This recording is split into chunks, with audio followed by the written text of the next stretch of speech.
At the end of the day, all the really good stories, even the ones about sports, are love stories. That's what this is. It's a love story. Dennis Barrett came out of the projects in New Rochelle with nothing but a hunger to do something worthwhile, something that mattered. Then he found football, or football found him. Mostly he found a coach who showed him that because you were small or came from the projects, it didn't mean you had to be ordinary.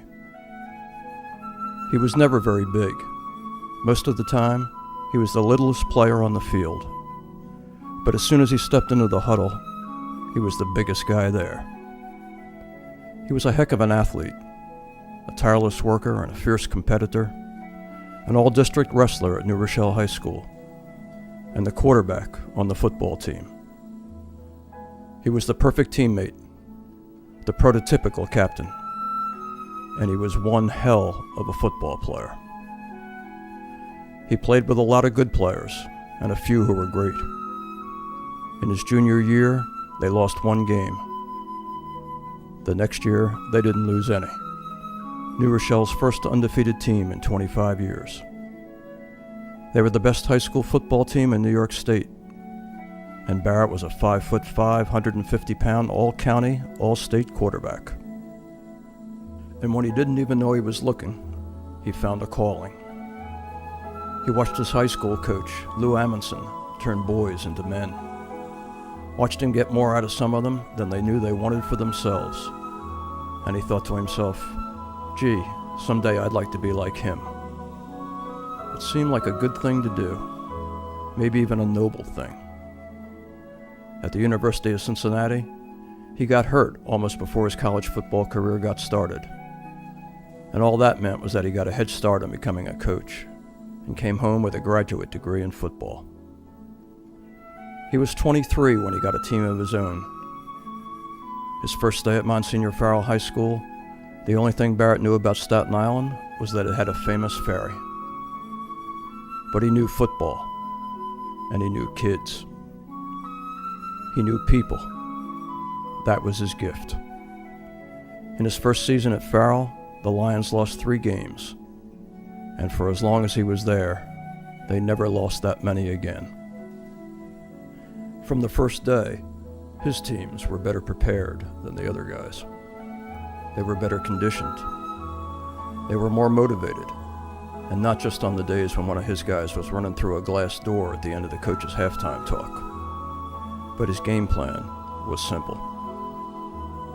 They have to know you love them, he said. And once they know you love them, then you can do anything with them. Barrett's kids knew. They believed, and they wanted to do it for him. He had some great players, a lot of great players, and some good ones who played great. Together, they won a ton of games. 6 times in his 13 seasons at Farrell, the Lions went undefeated. One year they gave up 6 points all season. Their first year in the Catholic Football League, they won the league, and then they won the Metro Bowl, which only confirmed what everybody already knew. Dennis Barrett's team was the best high school football team in New York City.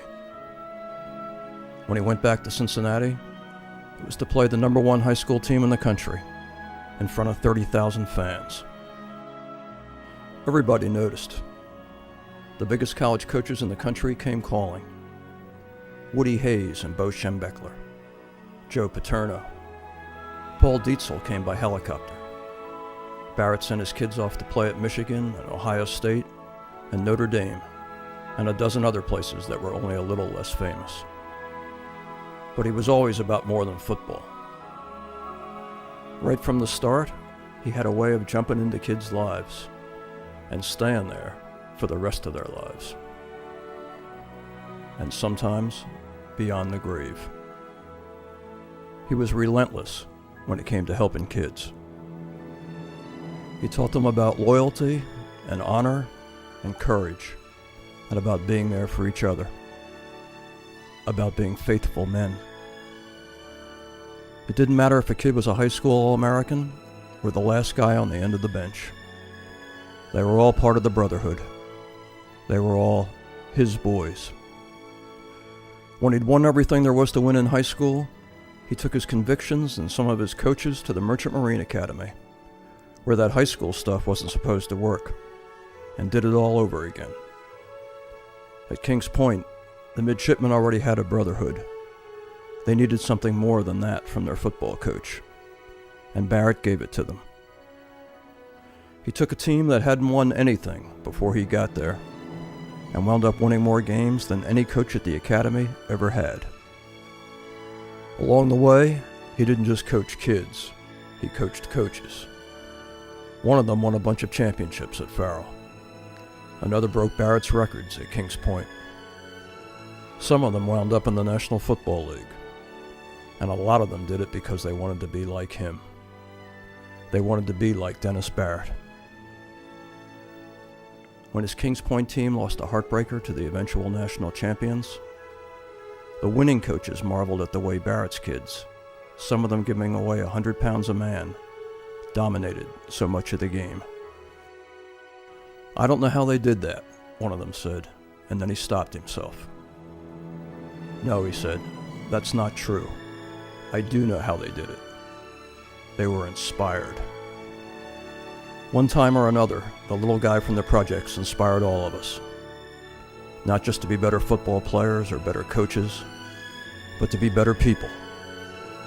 Better husbands, fathers, brothers, better friends.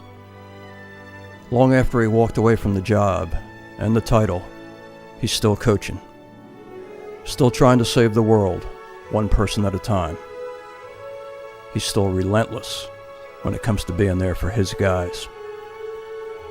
And because this is the best kind of love story, one that has the advantage of being true, they'll be his guys forever.